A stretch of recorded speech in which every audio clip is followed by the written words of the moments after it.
Hi everybody, this is the Baseball Hut, the amazing, spectacular, terrific, the great one, the people's champion, your host of Hut, and welcome back to the Baseball Hut. Hope you like this video. We're going to talk again about Pete Alonso, because we're talking about Pete over the last few weeks, possibly be moved. Now, the talk is from David Stearns. He has said that Pete will be the Mets' first baseman come opening day.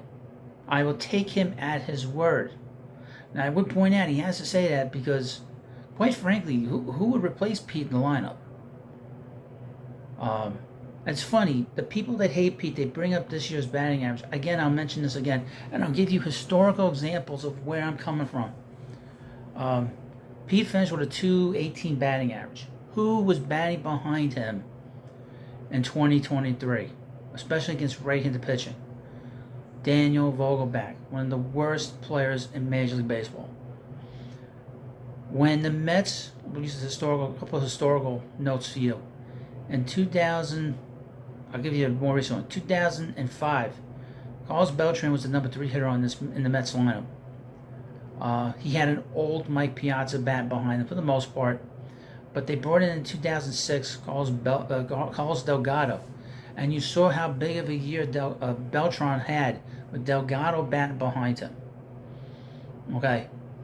The guy went from about 20 home runs to 40 home runs with Delgado batting behind him as protection. That's the first historical example as a Met fan. Second historical example as a Met fan was in 1998. Mets' main number 3 hitter was John Olerud. Who did he have batting behind him in 1998, and of course 1999? Legendary Mike Piazza. John Olerud hit .354 in 1998, the second best year in terms of his batting average in his career, and is probably the most underrated Met in history. And he had a .425 on base percentage. He had an OPS, folks, of over 900. He had an OPS plus of over 150. So here's a historical, when you don't have that big hitter behind you, that hitter suffers. I'll also mention, going back even further, who was the number 4 hitter when Babe Ruth batted third? Lou Gehrig. So when I mentioned the batting average is not that big of a deal in my view. But Pete still hit 40 homers, and he still drove in 100 runs. But his numbers would have been better if he had a better number 4 hitter a 5 hitter batting behind him. All right, this from SI.com. Mets superstar mentioned as trade candidate despite speculations saying otherwise. Could a trade be on the horizon involving one of the Mets' best players? God, hope not. The Mets have a very difficult decision they need to make this offseason. They don't need to make it this offseason.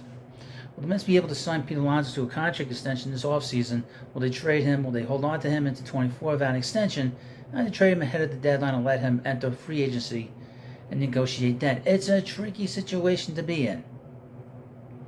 Alonso's developed into one of the best sluggers in baseball and will be paid like it with his next contract.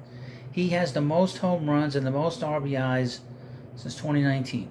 Most than Aaron Judge, more than Kyle Schwarber, more than Matt Olson.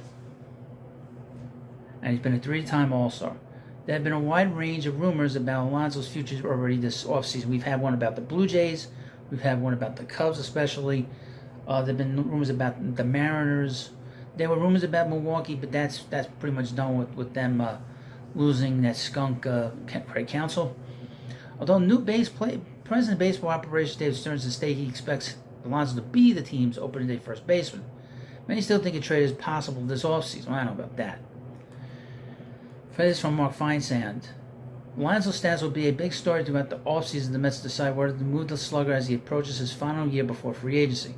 Alonso and the Mets will likely discuss a potential extension.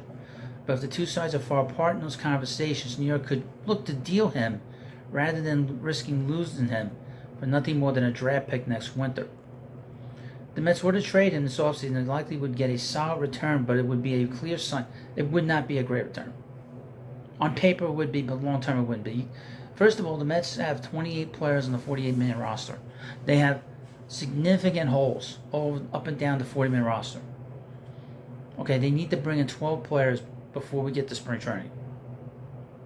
Okay? Why would you add to that? Now, looking at the Mets on paper, I'm going to be very brutally honest. They won 75 games last year. As they are currently constituted right now, they are a 75 win team based off of last year. And the fact they don't have a number one starter here other than Senga. They don't have Scherzer here. They don't have Verlander here. And they didn't pitch well, by the way. They got skadooshed out of here. Got sent off to Houston and Texas.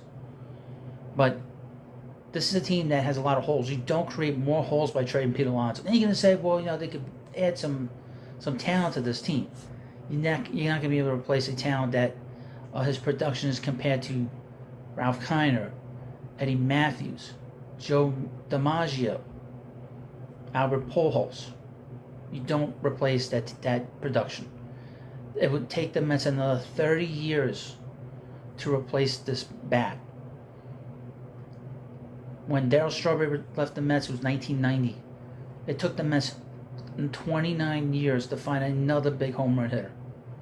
I don't want us to have to wait another 29 years. I might not be here in another 30 years. Who the hell knows at this rate? But you let me know what you think about this video. And of course, please subscribe to the Baseball Hut. If you want more videos of Pete Alonso, hit that subscribe button. And I tell you what I think. You may not disagree with me, but leave comments in the comment section. Thank you, and I'll see you later.